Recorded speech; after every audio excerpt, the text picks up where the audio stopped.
오늘 말씀은 미가서 2장 1절에서 13절인데 미가서 전체의 우리 그 구조를 한번 살펴보도록 하겠습니다.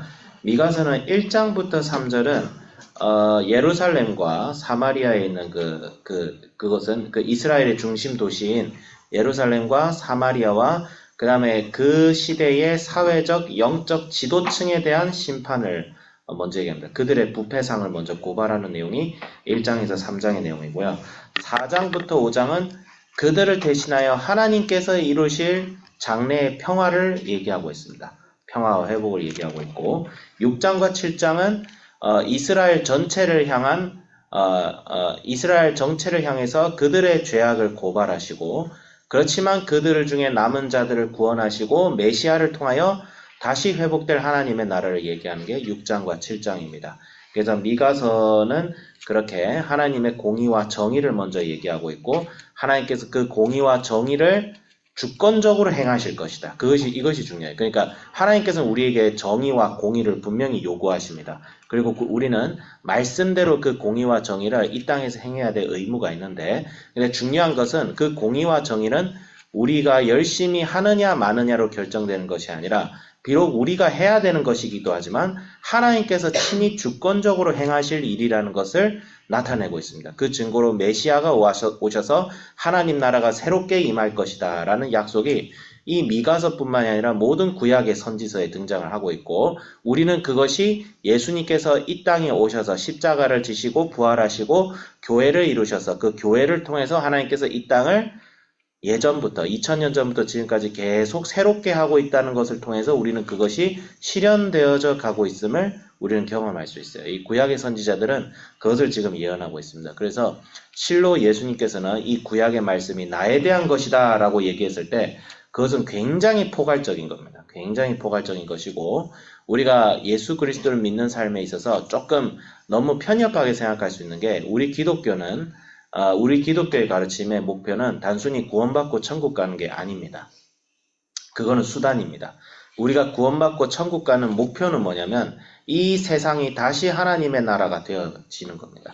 이 세상이 이 부패하고 타락한 세상이 하나님의 나라로 다시 회복되는 겁니다. 과거 에덴 동산이 아담과 하와에 의해 타락되고 무너지고 부패해져 가던 이 세상이 하나님의 나라로 다시 바뀌는 겁니다. 그 하나님의 나라로 다시 바뀌는 과정 속에 우리는 있고 이미 예수님이 오셔서 그 승리의 상당 부분은 이미 이루어 놓으셨습니다. 사탄이 하늘에서 땅으로 추락했죠. 그러면 땅에 있는 사탄을 이제 어떻게 쫓아낼 것인가? 이게 오늘날 예수님이 오신 이후로 2000년 동안의 교회가 해왔던 일들이고 때로는 머뭇거리고 때로는 패배할 때도 있었지만 교회는 여전히 하나님의 말씀을 붙들고 나아가고 있다. 그렇게 조금 우리가 거시적인 틀에서는 그래 보면 되고 그 가운데 이제 미가서 2장은 도대체 뭘 얘기하고 있습니까? 바로 이 자칭 영적 지도자들이고 사회적 지도자들이라고 했던 유다와 이스라엘의 지도층에 대한 고발이 계속 이어지고 있는데 참 처참합니다.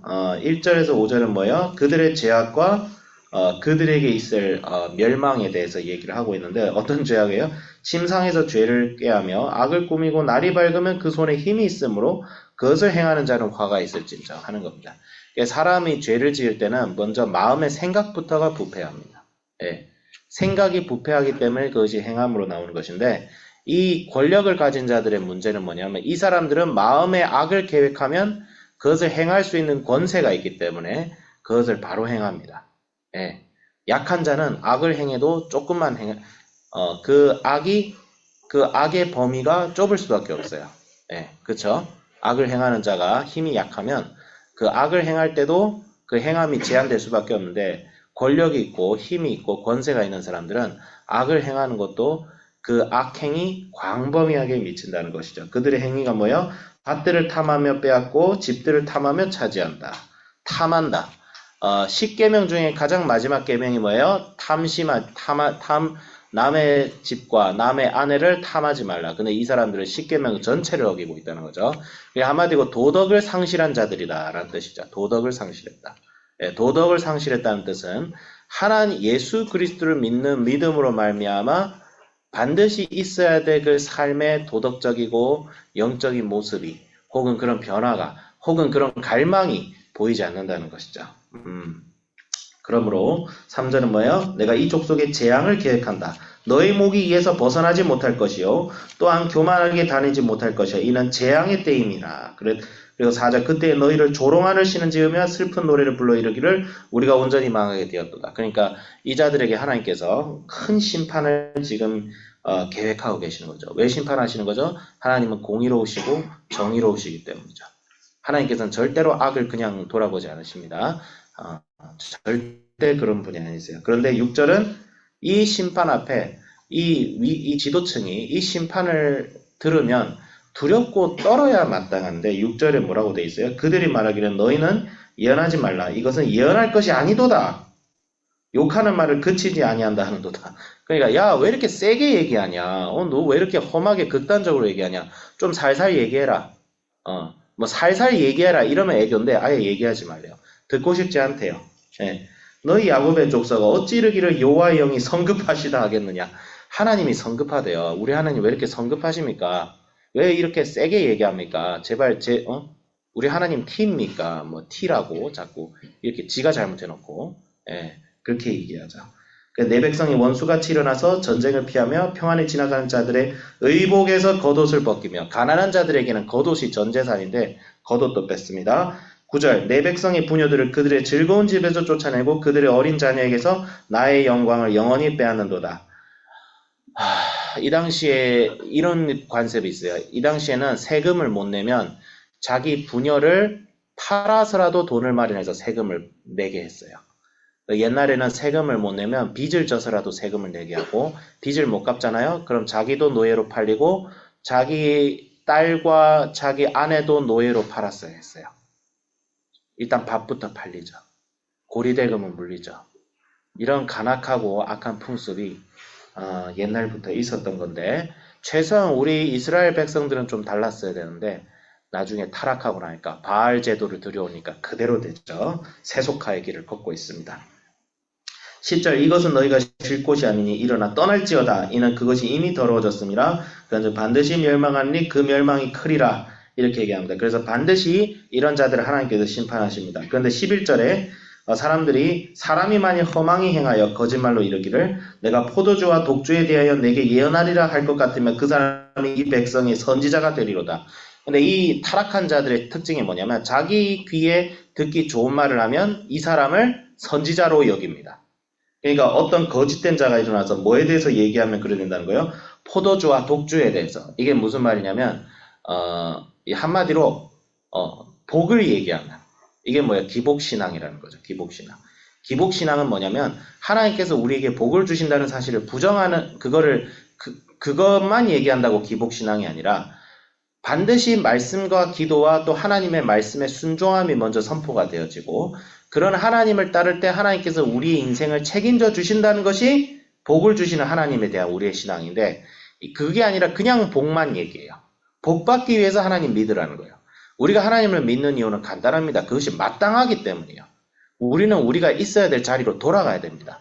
가지가 나무에 붙어 있는 게 당연한 것이고 우리가 하나님과 동행하는 것이 그게 마땅한 거예요. 하나님께서는 우리에게 은혜를 베푸시면서 마치 아버지가 자녀에게 먹을 것을 주고 챙겨주듯이 챙겨주는 건데 이 복을 비는 자들은 뭐예요? 하나님이 어디 무슨 거래수단이고 자기가 원하는 대로 말을 전해주지 않으면 선지자라 하나님도 무시하는 그래서 하나님은 어디 ATM 기기처럼 여깁니다. 엄청나고 참남한 제약입니다. 이런 기복신앙, 번영신앙 이건 굉장히 잘못됐습니다. 물론 그걸 얘기한다고 좀 오해를 받으시는 분들도 사실이 있어요. 사실이 있는데 우리는 복을 얘기할 때 먼저 무엇을 얘기해야 되냐면 내가 과연 하나님의 뜻에 맞는가. 근데 이 사람들은 그렇지 않았다는 거죠. 그래서 12절 13절은 뭐예요? 야곱아 내가 반드시 너희 무리를 다 모으며 이런 자들을 제거하신 후에 하나님께서 진정한 이 남은 자들 특히 자기 백성들의 지도자가 하나님께서 친히 되어주시고 그들에게 새로운 지도자를 약속하시죠. 그게 바로 메시아이신 예수 그리스도다라고 우리는 이해할 수 있습니다. 그래서 결론을 내리자면 말씀을 목숨같이 여기고 이 말씀을 듣고 마음에 새기며 회개하며 살아가야겠다. 특히 이 나라와 교회의 영적인 지도자들 혹은 세속적인 지도자들이 진짜 정신 차리고 하나님을 다시 경외하는 것이 될 수 있도록 우리가 위정자들을 위해서 반드시 기도해야 됩니다. 그리스도인들은 단순히 위정자들이 부패했다고 해서 손가락질만 하고 그럴 수는 없어요. 그런 변화가 없어요. 기도해 줘야 됩니다. 기도해 주고 그들이 정신 차릴 수 있도록 해줘야 되고, 그 다음에 더 중요한 것은 저희들 이 말씀을 듣는 우리 모두가, 특히 우리 학생들은 장래에 많은 사람들은 아마 여러분이 맡은 영역에서 리더가 될 거예요. 그랬을 때 여러분의 말과 행동 하나하나가 여러분 밑에 있는 사람들에게 큰 영향을 미치게 될 것이에요. 그렇기 때문에 내가 먼저 이 말씀을 새기고 듣고 하나님 말씀에 나를 항상 점검하는 자가 되자. 저도 마찬가지고 우리 또 세상에 나가서 직장에서 일하시는 우리 성도님들도 정말 이 땅에 선한 영향력을 맺어주시고, 저도 마찬가지. 저는 특히 그렇죠. 저는 진짜 이 말씀 앞에 진짜 제 목이 걸려 있다고 생각합니다. 진짜 하나님께서 진짜 저를 세우셔서 정말 말씀 전하는 자로서 지도자가 될 자격도 없는 인간이지만 하나님께서 저를 세우신 이상 정말 말씀에 충실하고 자기 배만 불리지 않고 가난한 자를 토색하거나 영적으로 가스라이팅하는 자가 되는 것이 아니라 말씀 앞에 목숨 걸고 말씀을 전하는 것에 목숨 걸 수 있는 그런 자가 되어야겠다. 이 말씀을 더해서 적용을 해봅니다. 기도하겠습니다.